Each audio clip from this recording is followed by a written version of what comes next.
हाय बच्चों, good morning. मैं हरिकृष्ण महतो, उत्क्रमित मध्य विद्यालय दुर्गापुर से। आज हम लोग इस भाग में जानेंगे क्लास 7 का जो गणित पुस्तक है उसका प्रश्नावली 6.1। पाठ का नाम है अनुपात और समानुपात। तो ये अनुपात और समानुपात क्या है, पहले इसको हम लोग बढ़िया से जान लेते हैं, फिर हम लोग आगे बात करेंगे। तो चलिए हम लोग जानते हैं अनुपात किसे कहते हैं। तो क्या कहा गया है कि समान प्रकार की दो संख्याओं के बीच संबंध को अनुपात कहते हैं। यानी कि हम लोग कह सकते हैं कि समान प्रकार के माने एक तरह का होना चाहिए। यानी अंक में है तो दोनों अंक में ही होना चाहिए, अगर दिन में है तो दिन में ही होना चाहिए। ऐसा नहीं कि दिन और सप्ताह का अनुपात अगर रहे दिन और सप्ताह तो सप्ताह को फिर दिन में बदलना पड़ेगा। मिनट और घंटा में रहे तो मिनट जो है मिनट में रहेगा, घंटा जो होगा फिर घंटा को जो है मिनट में बदल रहेगा होगा। यानी कि एक तरह का आपको जो है होना चाहिए, तभी उसका हम अनुपात निकाल पाएंगे। तो यहाँ पर साफ सुथरा जवाब में कहा गया है कि समान प्रकार की दो संख्याएं समान प्रकार की होना चाहिए के बीच जो संबंध होता है उसे अनुपात कहते हैं। जैसे यहाँ लिखा हुआ है कि 3:4। अनुपात का जो चिन्ह होता है इस तरह से कोलन के रूप में लिखा जाता है ऊपर नीचे। तो 3:4 इसमें देखिए आपका एक तरह का है, 3 और 4 संख्या में है। यहाँ देखिए 5 दिन का अनुपात कितना दिन से, 7 दिन से। तो ये यहाँ पे देखिए दिन है और यहाँ भी दिन है। यानी ये जो लिखने का जो माने संबंध को जो दर्शाएगा वो आपको दोनों एक जैसा होना चाहिए। चाहे दिन रहे तो दिन, ग्राम रहेगा तो ग्राम, किलोग्राम रहेगा तो किलोग्राम। अगर नहीं है तो दोनों को एक में करने के बाद ही उसका अनुपात निकाला जाता है। अब हम लोग जान लेते हैं कि समानुपात क्या है। तो इसमें कहा गया देखिए कि दो अनुपातों के बराबर भागों को समानुपात कहा जाता है। इसे तुल्य अनुपात भी कहा जाते हैं। जैसे देखिए यहाँ 3:4 समानुपात का जो चिन्ह होता है वो 4 को होता है, इसका कोलन डबल हो जाता है। देखिए यहाँ पर 4 को, ये समानुपात का चिन्ह है। तो 3:4 समानुपात 9:12। इसमें देखिए 3/4 और 9/12 दोनों आपस में बराबर है। इसको और काटते हैं तो कितना होगा, 3 तिरका 9, 3 4 12। तो 3/4 और 3/4। तो इस तरह के बराबर के बायां पक्ष के जो अंक होगा यानी भिन्न होगा और दायां पक्ष का जो भिन्न होगा दोनों आपस में बराबर होना चाहिए। तो इस प्रकार के अनुपात को बोला जाता है समानुपात। तो चलिए बच्चों, आज हम लोग इसी के बारे में हम लोग ये जो प्रश्नावली जो 6.1 है इसको हम लोग करने वाले हैं। देखिए 1 नंबर क्वेश्चन आपको कहा गया है, वहां पर किताब में लिखा हुआ है कि अनुपात ज्ञात कीजिए। तो कैसे आपको अनुपात ज्ञात करना है, 3:4 से। तो यहाँ लिखेंगे अनुपात बराबर क्या हो जाएगा, अनुपात बराबर हो जाएगा 4:3। इसमें आपको कुछ नहीं करना है, यही आपका हो गया आंसर। क्योंकि इसमें एक तरह का था 4 है या 3 है, दोनों अंक है। लेकिन यहाँ पर थोड़ा देख लेते हैं हम लोग 6 नंबर में क्या है, 50 मिनट और 2 घंटा। देखिए मिनट और या घंटा है, दोनों एक जैसा नहीं है। तो क्या करेंगे, 2 घंटा को पहले हम लोग बदल लेंगे। 2 घंटा बराबर 2 × 60। हम लोग जानते हैं कि 60 मिनट में 1 घंटा होता है। तो 2 घंटा मतलब क्या होगा, 2 × 60 यानी 120 मिनट। इसको हम लोग कहेंगे 120 मिनट। तो 2 घंटा के बदले मेरा कितना आ गया ना, 120 मिनट आ गया। अब अनुपात निकालेंगे क्योंकि दोनों मेरा एक जैसा हो गया अनुपात। इसके बाद हम लोग अनुपात निकाल सकते हैं। कैसे निकालेंगे, 50:120। अब यहाँ अनुपात का दूसरा भाग काम क्या होता है कि बट्टा, उसको अगर काटने लायक रहता है, विभाजित करने का काम होता है तो कर सकते हैं। देख काटेंगे हम लोग, यहाँ 0 0 कट गया तो बचा कितना, 5। तो 5:12। इसके बाद इससे छोटा और ये नहीं हो सकता है, यानी सबसे छोटी यही अनुपात है, इसलिए इसको लिखेंगे 5:12। ये हो गया आपका आंसर। तो बच्चों इस तरह से आपको ध्यान देना है कि अगर मिनट और घंटा रहे तो घंटा को पहले मिनट में बदल लेंगे और फिर उसका जो है अनुपात निकालेंगे। यहाँ पे देखिए आप लोग, यहाँ पर क्या पैसा है और यहाँ कितना है, रुपया है। दोनों में अंतर है, ये बड़ी है और ये छोटी है। तो 7 रुपया यानी रुपया जो 7 है उसको पैसा में बदलेंगे। तो हम लोग जानते हैं कि 1 रुपया में 100 पैसा होता है। तो 7 रुपया में कितना पैसा होगा, 7 × 100 बराबर हो जाएगा 700 पैसे। तो इस तरह से हम लोग 7 रुपया को पैसे में बदल लिए। अब इसका हम लोग अनुपात निकालेंगे। अनुपात, तो क्या हो जाएगा, ये देखिए 70 अनुपात कितना हो जाएगा 700। अब बट्टा करना है, अनुपात का मतलब बट्टा होता है, भिन्न के रूप में इसको लिखेंगे। तो ये कटेगा 0 0, अब 7 1 कम 7 और 7 दहाएं 70, तो कितना आ गया 1/10। तो बच्चों यहाँ हम लोग लिख सकते हैं 1:10। तो इसका रेशियो क्या होगा, अनुपात क्या होगा 1:10। तो इस तरह से बच्चों हम लोग मिनट और घंटा का जो अंतर देखें, बदल लेना है घंटा को मिनट में।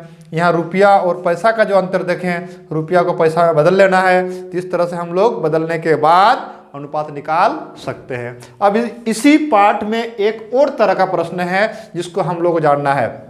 प्रश्न नंबर 2 क्या कहा गया है कि एक कक्षा में 45 लड़के और 35 लड़कियां हैं, तो निम्न का अनुपात ज्ञात करें। तो हम यहाँ लिख चुके हैं पहले कि लड़कों की संख्या कितना है ना 45 है, लड़कियों की संख्या कितना है ना 35 है। अब यहाँ पर 1 नंबर प्रश्न कह रहा है कि लड़के की संख्या का लड़कियों की संख्या से क्या निकालना है, अनुपात। तो हमने यहाँ लिख चुके हैं कि लड़के और लड़की का अनुपात क्या होगा, कि यहाँ देख रहे हैं लड़का कितना है, पहले जिसका नाम है उसका नाम पहले होगा, 45 अनुपात का चिन्ह देंगे, कितना लिखेंगे 35। तो इसका अनुपात क्या होगा 45:35। अब चलिए हम लोग छोटा कर लेते हैं, इसका जो छोटा आएगा भिन्न का अंश, तो यह कटेंगे देखिए 5 से, तो कितना होगा 5 9 45 और 5 7 35, यानी कितना बचा मेरा 9/7। तो यानी अनुपात में लिखेंगे तो क्या होगा 9:7। तो बच्चों ये मेरा क्या होगा आंसर होगा 9:7।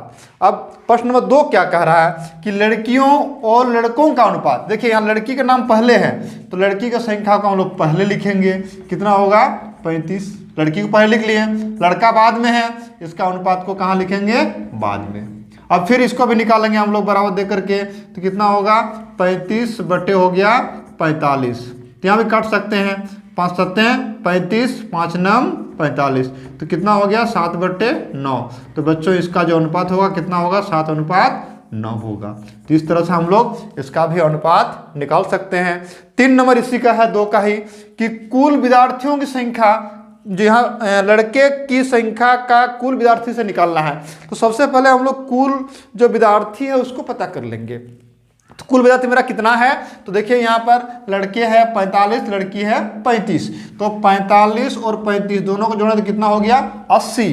अब लड़के की संख्या का अनुपात कुल विद्यार्थी से, तो लड़के की संख्या कितना है मेरा ना 45 है, तो 45 का कितना से ना कुल से, तो कुल कितना है 80 है। अब इसको हम लोग बट्टा करेंगे, तो 45 बटे कितना हो जाएगा 80। चलिए काटते हैं, जो कॉमन संख्या से कटेगा उसी से काटना है। जैसे आप 5 से काट रहे हैं तो 5 9 45 और 16 का पड़ा पड़ेंगे 5 बार में, तो 5 16 80।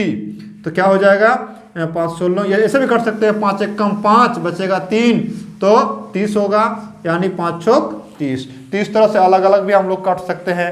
अब बच्चों देखते हैं कि 9 बटे जो 16 है ये मेरा माने सबसे छोटी भिन्न है, इसे और काट करके छोटा नहीं किया जा सकता है। तो इसका जो अनुपात होगा कितना होगा 9:16। तो इसका आंसर हो गया 9:16। तो ये जो 2 नंबर हमने बनाया, 1 नंबर हमने बनाया, इस तरह 3 नंबर भी क्या कह रहा है कि ललिता, किताब में आपका दिया हुआ है कि ललिता की वर्तमान आयु 12 वर्ष है तथा तनु की वर्तमान आयु 8 वर्ष है। माना ललिता का 12 और तनु का 8 वर्ष, तो ललिता का आयु तनु की आयु से मैंने एकदम सेम इस तरह से बना लेना है, तो आपका ये 3 नंबर बन जाएगा। चलिए बच्चों अब हम लोग समानुपात पर एक प्रश्न हल कर लेते हैं। प्रश्न नंबर 4, इसमें लिखा हुआ है कि बिजली का एक खंभा 28 मीटर ऊंचा है, यानी खंभा की ऊंचाई कितना है 28 मीटर, उसकी छाया है आपका 16 मीटर। समान स्थिति में उस पेड़ की ऊंचाई ज्ञात करना है जिसकी छाया कितनी है 12 मीटर। तो हम लोग देख रहे हैं कि खंभा और जाकर के पेड़ दोनों में क्या है ऊंचाई और छाया, ऊंचाई और छाया की बात कर रहा है। खंभा जब ऊंचाई होती है कितना 28 मीटर, तो छाया बनता है 16 मीटर। पेड़ की ऊंचाई हमको पता करना है जब छाया बनता है 12 मीटर। तो बच्चों हम लोग कॉमन शब्द क्या मिला कि ऊंचाई और छाया। यहाँ पेड़ की भी ऊंचाई होगा और खंभा का भी होगा, छाया क्या होगा दोनों का होगा, पेड़ का भी होगा और खंभा का भी होगा। तो हम लोग देख रहे हैं जब पेड़ की ऊंचाई कितना है 28 मीटर, 28 मीटर, तो छाया कितना बनता है 16 मीटर। तो छाया बन गया इसका 16 मीटर। तो पेड़ की ऊंचाई पता नहीं है, इसको हम लोग x मान लिए। इसका छाया कितना बन रहा है ना 12 मीटर, तो यहाँ लिख लेंगे हम लोग 12 मीटर। तो बच्चों हम लोग देख रहे हैं समानुपात का नियम क्या कहता है कि समानुपात के नियम से क्या होगा कि 28 अनुपात 16 बराबर हो, ये समानुपात लिखेंगे हम लोग यहाँ पर, समानुपात 4 गो डबल कॉलम x अनुपात 12। अब हम लोग यहाँ पर क्या करेंगे, एरो चिन्ह लगाएंगे, 28 बटे हो गया 16, इसके बदले होगा बराबर का चिन्ह, x बटे हो गया 12। चलिए हम लोग अब काट लेते हैं, या तो वर्ज गुणन विधि, कोना कोना गुणा, यानी इसके साथ गुना करेंगे इसको और इसके साथ गुना करेंगे इसको।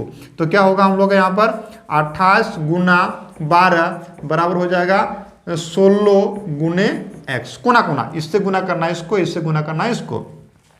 अब मेरा कितना आ जाएगा यहाँ पर, तो 16 को इधर बट्टा मिला सकते हैं, 28 गुना 12 बट्टे हो जाएगा 16 बराबर होगा x।